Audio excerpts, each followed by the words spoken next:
That will buy us 2 additional fermenters. We have 3 currently, so obviously about a 60% increase in our capacity. But we're also, for the first time, adding straight onto that inline forming. So we'll take the fermented protein and turn it straight into mince or pieces or sausages, etc. Whereas previously we've done that at a separate factory. So hence it's a very big investment for us. And what about current trading? Clearly you've experienced some price hikes during the last 12 months due to the weaker pound, yet it doesn't seem to have hit the bottom line too much. No, in the short term, the impact of that is neutral broadly to us. So we actually buy quite a lot of materials in dollars and particularly euros, but we also sell to the US and into the Eurozone. So it's broadly flat in terms of an impact, hence the kind of profit has not been materially hit by that. What about UK consumers though? Are they going to have to come to terms with price hikes during coming months? Well, not from us. I mean, one of the things we're conscious of is it's difficult for the retailers to pass on price increases. Increasingly at the moment, it's difficult for the consumers to cope with price increases. So we actually put a lot of effort into actually avoiding price increases by countering inflation.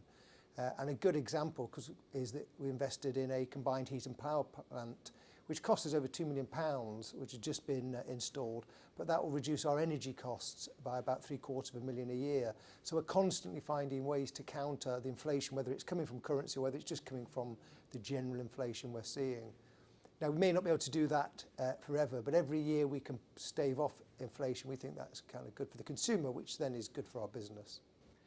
Now, clearly there's an awful lot of speculation right now about the shape of the Brexit deal that the government is going to obtain. How would life change for you if the UK left without a free trade deal and we fell back on WTO terms? Would that be particularly harmful to you?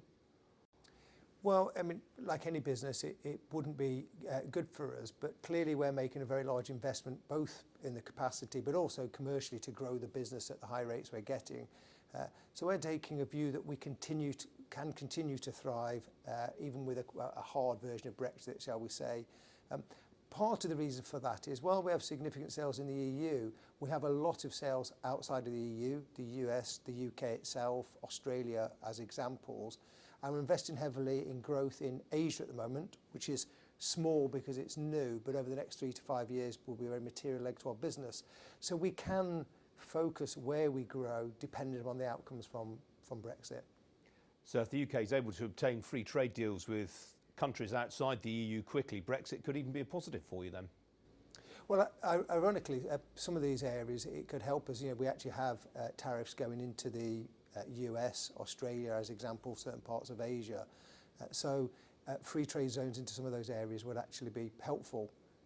But I would have to say it would make it easier for the business to thrive with a free market being available in the EU. There's no question about that.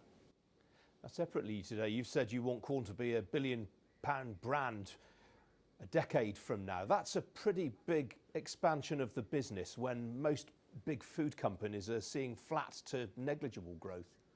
Yeah, it is. I mean, we believe in that. We believe we can become $1 billion within 10 years, which means growing at about 15% per annum.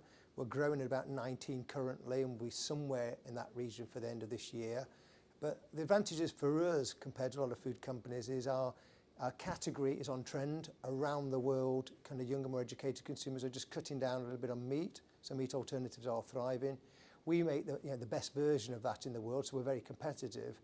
And with a family owner of the business in Monde Nissan out of the Philippines, they can take a 10 to 15 year view of the potential of that and invest accordingly.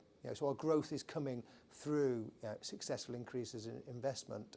So it's not without its challenges, but we believe it's eminently possible for us, and we're spending £150 million to build some of the capacity necessary to achieve that.